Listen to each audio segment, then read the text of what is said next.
Hi guys! Welcome to my channel. Today's video ay magluluto tayo ng vegetable sauté. Ayan.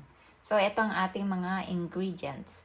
Ito yung ating onion. Bale, lahat ito ay nahiwa-hiwa na.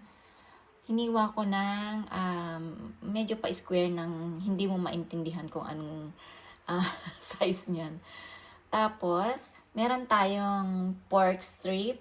Meron din tayong chikua. Meron tayong asparagus, meron tayong black fungus, meron tayong green bell pepper, meron tayong kaunting cabbage, at mungo sprout. Then, ang panglasa natin ay oyster sauce at saka beef powder. Ayan. So, umpisahan na natin. Naglagay na ako ng mantika sa ating kawali. Then, isusunod na natin yung ating onion. Ayan.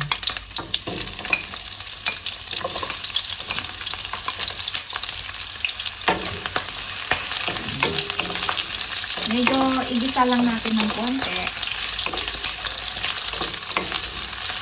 Ngayon naman, isunod natin yung ating pork slice.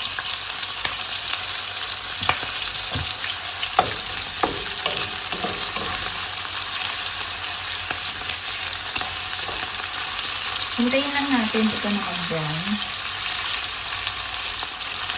Medyo matagal tayong hindi nag-luto-luto.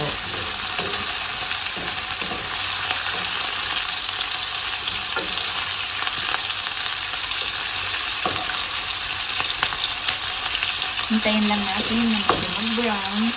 Tapos isunod natin yung ating sikua. Kapag nag-brown na yung ating karne, ay isusunod na natin yung ating sikua. And ang sikua na to ay gawa sa fish. Hindi ako nagkakamali. Ayan, medyo brown na yung ating karne. Kaya isunod na natin yung ating sikua.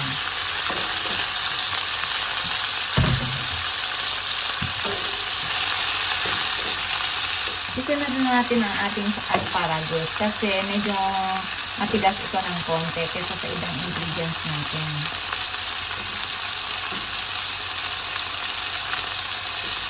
Bisa-bisa lang natin.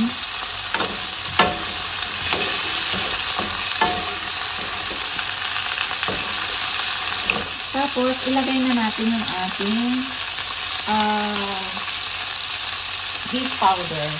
Bale, ito ay 1/2 teaspoon. Pero kung depende sa lulutuin nyo, yung dami ng lulutuin nyo, tayo na lang mag-adjust. Ayan.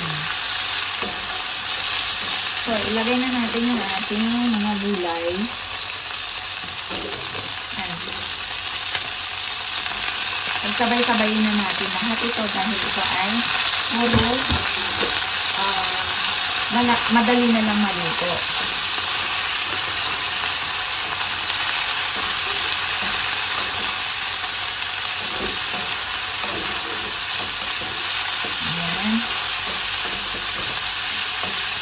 Tapos, lagyan na natin ng oyster sauce. Ang gulay, madali maluto ito. Kaya ilang minuto lang, pwede na itong ahon. Ayan. Bale yung oyster sauce natin, depende din sa inyo kung gusto nyo yung medyo matabang lang. At yung iba naman, gusto yung maalat. Kayo na lang mag-adjust. So ako kasi, hindi ako masyadong hindi ko gusto yung medyo maalat. Gusto lang yung medyo matabang. So, kaunti lang yung ating nilagay. Ayan. So, takpan natin ito. Then, how many minuto? Mga 3 minutes siguro. Pwede na natin ahunin at patayin yung ating apoy. Takpan muna natin para yung init ay hindi lumabas. Para magiging pantay yung ating gulay sa pagkaluto. Hindi natin ito kailangan ng tubig dahil ang mga gulay na ito ay nagtutubig sila. Ayan.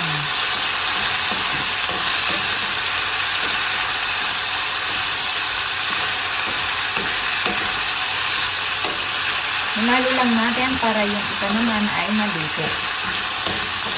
So, takpan ulit natin. Then, maghintay tayo ng 2 minutes bago natin patayin yung apoy.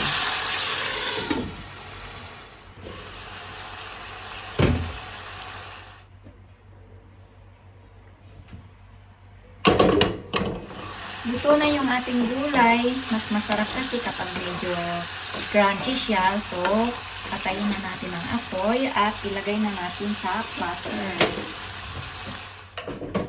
So, eto na yung ating vegetable sauté. Yan. So, kain na tayo.